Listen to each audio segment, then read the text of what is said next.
I'm Steven. That's John. We're from Just Got Played, and we're bringing you MrX's top 25 games of all time.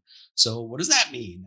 You can go back and watch our video from December 1st, the number 25 video for a little more information on it. But essentially, I surveyed a bunch of people, got their top 50 games of all time, collected those using an algorithm into this aggregated top 25 games of all time list. So today is December 18th, and we are doing game number 8 on the list. And yesterday I promised you another racing game. So today we're going to be talking about Race for the Galaxy. Race for the Galaxy has been on this list several times before. Back in 2017, it was number 23. Back in 2018, it was number 19. 2019, it was number 4. 2020, it was number 3. 2021, it was number 3. Here it is again on the list this year at number 8. And then, of course, it was actually the People's Choice back in 2018 as well. So popular with the people as well as all the people who got to submit lists. So, John, why don't you tell us a little bit about Race for the Galaxy? Sure. So, Race for the Galaxy has two unique mechanics in it that really are known for that aren't really in other games. And the first is you select an action from a set of pre-selected actions and you put it face down. Once everybody has selected one, you flip it up. And the unique part is only the actions that were selected are going to take place. So if everybody selected settle, which is where you're putting down a circle building, that's the only thing you're going to do. That's the end around, you move on. However, if somebody put down settle and somebody put down explore and somebody put down develop, you'll go through all the actions in the order because it starts low and goes high. And you will do all the actions in order and play any cards that you have, draw any extra cards, do that whole thing. And then if you were the one that selected that action, you'll get a bonus during that particular phase. So you really have to read what your opponents are doing, what you think, I think they're going to try to settle. So I'm not going to choose settle, even though I want to do it, because hopefully they pick it and I'll get to play a settlement card. And then they don't, and then your plans are all just completely in the air. So it's a really fun system that's unique, and you're really playing the other people. And if you guess what other people are going to do, you're going to have inherently a bigger advantage because you're getting to do everything you want, plus things that they didn't want to do, you're doing, and you get a bonus for it. But the second unique part of this game is that there is no cost in resources. There's no resources. This is literally just a deck of cards. And what happens is you play a settlement, let's say it's for 5. The way you pay for that is by getting rid of 5 other cards that are in your hand. So you have to kind of have to set up your hand in a way that you have a couple of cards you want to play, and then you have a bunch of extra cards that you're going to use to pay for the cards that you want to. And the first person that plays, I think it's 12 cards at the tableau. The game's over. You tally up points, and whoever has the most wins. So it's two mechanics that you really don't see in other games. There's a few more now that have started re-implementing them, such as Terraforming Mars Ares Expedition, which we talked about previously on this list. And they're starting to re-implement them, and it's a great idea because they are really cool mechanics, but it's just a great system that works differently than any other board game that very heavily relies on you outplaying the other players as opposed to just doing the mechanics the best you can. Yeah, I think this is the first game that I learned that really had multi-use cards, right? So you talk about that the cards, whatever, that could be a development or a planet or a planet that needs to be conquered, military or whatever, right? You can have these different cards in your hand.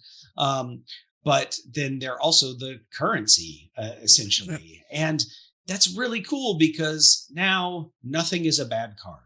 In card games, a lot of times you'll just end up with cards in your hand. They're just like, I'm never going to use this, right?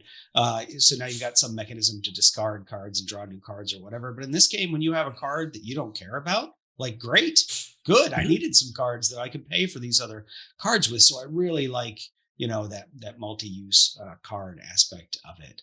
I also like the idea that whatever phase, that there are a lot of games out there that do the thing that, whoever sort of chooses their phase gets some sort of bonus, right? Mm-hmm. So there are games like that, like Puerto Rico, that are different from and if nobody chose it, the thing doesn't even happen. So I like that aspect as well. And then, just trying to read people like, okay, what is that person doing? Okay, they're doing they're doing the, generate victory points route, which is, another way to win is to deplete the pool of victory points, another way to end the game. And so they're doing, produce, consume, produce, consume, produce, consume. So now I don't ever have to do one of those. I can rely on them to trigger that stuff. So I should put out some worlds like I'm trying to fill up my tableau, but I should get a combo of worlds that will, produce and consume, right? Because since they're doing that, now I'm going to sort of piggyback off what they're doing and I'm going to get some points. Or, hey, this person is racing to fill up their tableau. I'm not going to beat them. So maybe I need to get some points through produce consume. Or, hey, I just need to start doing cheaper stuff, right? I need to fill my tableau with cheap developments and easy to settle worlds, or even just right off the bat where you can say, like, I'm going to do military, right? Because if you build up your military, the planets that have to be conquered by military, that's the one thing you don't pay for with cards, right? You just have to have the military capability to put those worlds down. But once you have that capability, now you're putting those worlds down at no cost, right? So there's several different strategies you can do here, and you don't have to be all in on any of them. You can just sort of like, well, I'm gonna get some points this way or that way or whatever. So it makes it a great game. The symbology is cryptic on this game. It is hard to get into, right? It is hard your first play of the game to sort of understand how everything works and the symbology on all the cards. I mean, your first game really more than any other game, probably your first game of this should be a learning game. Just not care or worry about whether you did well or not. But then, just after one play of it, I think, it'll make sense. And it's really fast to play. People who play this online, they play it in like 15 minutes or something. They're just like bam, bam, bam, bam, bam. I take a little more time on my turn when I'm playing the game than that. So, but still, even, when we play it at the house, even up to, I think this goes up to 6 players. Maybe that's because I have an expansion or something, but, it goes pretty quick, even at those higher player counts. So yeah, this is one of my favorite card games of all time, because other than those little scoring chits, this is all just cards. Yeah. Yeah, the symbology, I defy you to name a game with more dense symbology that you have to learn, because I don't think there is one out there, at least a mainstream game. But the systems are so elegant. Like you said, really all you're doing, you have a deck of cards, you're playing cards, but settlement feels different than develop, feels different than war. And it's literally the same thing. You're putting a card face up on the table and you're getting something from it, but they all play so completely differently that it feels like a different experience to play the same kind of cards across the entire game. So it's a great little game, and I definitely recommend it to anybody who's willing to play it twice, just to make sure they understand the symbology in the first game and then sink their teeth into it in game 2. Yeah. Well, and it's not just us. Several people like Race for the Galaxy, which is why it landed up here at number 8 on MrX's top 25 games of all time. And just like in every video, I'm going to remind you that this is a contest.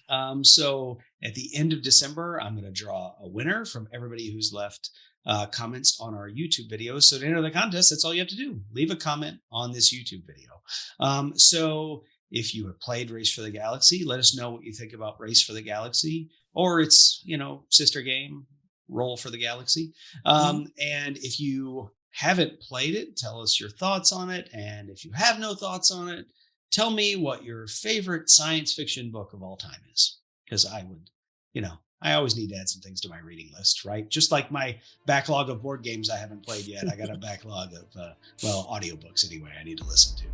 So anyway, we will be back tomorrow, December 19th, with number 7 on the list. But until then, I'm Steven. That's John. We're from Just Got Played, and thanks for joining us.